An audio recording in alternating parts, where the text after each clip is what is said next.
पर्यावरण प्रदूषण, खेती नष्ट, एल नीनो से बढ़ रहा तापमान, 2023 पूरा साल रहेगा गर्म। आज के इस टॉपिक में हम बात करेंगे कि किस प्रकार पर्यावरण प्रदूषण की वजह से खेती नष्ट होती जा रही है। भारत में खेती का प्रभाव जो है ये बहुत ज़्यादा प्रभावित हो रही है एल नीनो के प्रभाव से।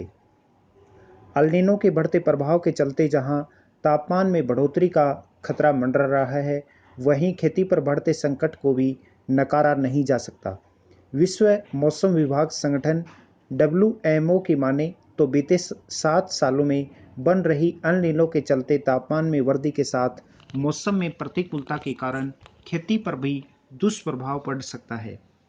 इसके चलते खाद्यान्न वस्तुओं के दामों में तेजी की आशंका को नकारा नहीं जा सकता।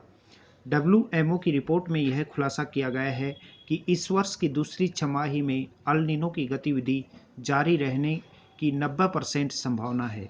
WMO के महासचिव प्रोफेसर पेटेरी तालास के अनुसार एल नीनो की वजह से दुनिया में तापमान के सारे रिकॉर्ड टूटने की आशंका है।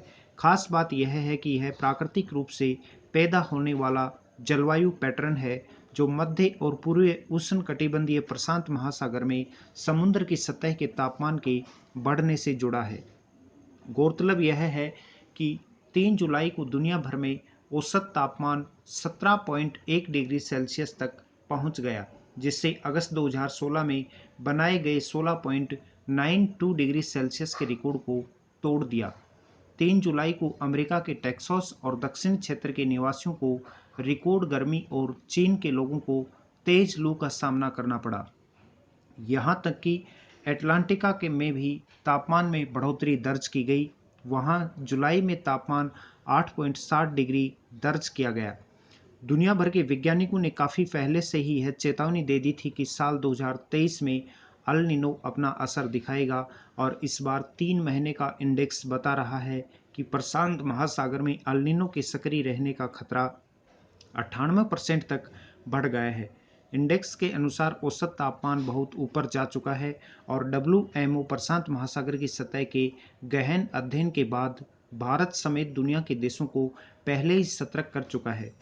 मौसम विज्ञानी चेता चुके हैं कि एल नीनो के प्रभाव के कारण खरीफ की फसलें भी प्रभावित होंगी। यह बात दीगर है कि पूरी तरह सूखे की स्थिति नहीं रहेगी, क्योंकि बीच बीच में कभी कभी वर्षा भी होती रहेगी। IMD ने सामान्य वर्षा को तो अनुमान व्यक्त किया था, लेकिन एल नीनो के खतरे से कभी इनकार भी नहीं किया था। सच्चाई तो यह भी है कि एल नीनो के असर को भारत पहले ही झेल चुका है। 2015 में भी भारत ने मानसूनी बारिश में 15% की कमी का सामना किया था।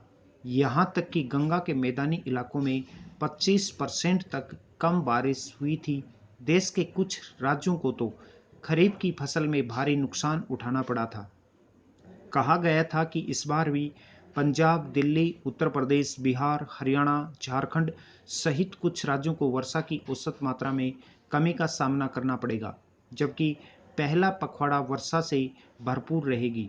इसके बाद खेतों में बुआई हो चुकी होगी।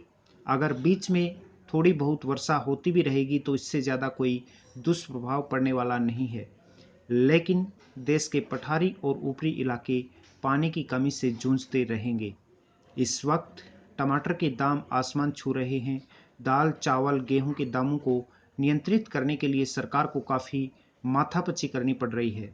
इसके पीछे जो अहम कारण है उनमें भू राजनीतिक तनाव में बढ़ोतरी, ग्लोबल फाइनेंशियल सिस्टम में अस्थिरता, एल नीनो का असर भी है। कीमतों में आगे भी बढ़ोतरी हो सकती है। न्यूनतम समर्थन मूल्य में बढ़ोतरी से भी कीमतें बढ़ी हैं। खतरा यह है कि यदि उत्पादन में गिरावट आई तो महंगाई और भी बढ़ जाएगी। सरकार को एल नीनो के से पैदा होने वाले खतरे को ध्यान में रखते हुए खाद्यान्न पदार्थों के मूल्य को नियंत्रित करने के उपाय करने चाहिए, जिससे कि महंगाई कंट्रोल हो सके।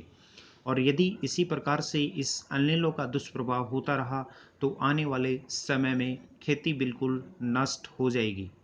ये था आज का अपना बहुत इम्पोर्टेंट टॉपिक कि पर्यावरण प्रदूषण के कारण से किस प्रकार से एल नीनो की वजह से खेती नष्ट होती जा रही है।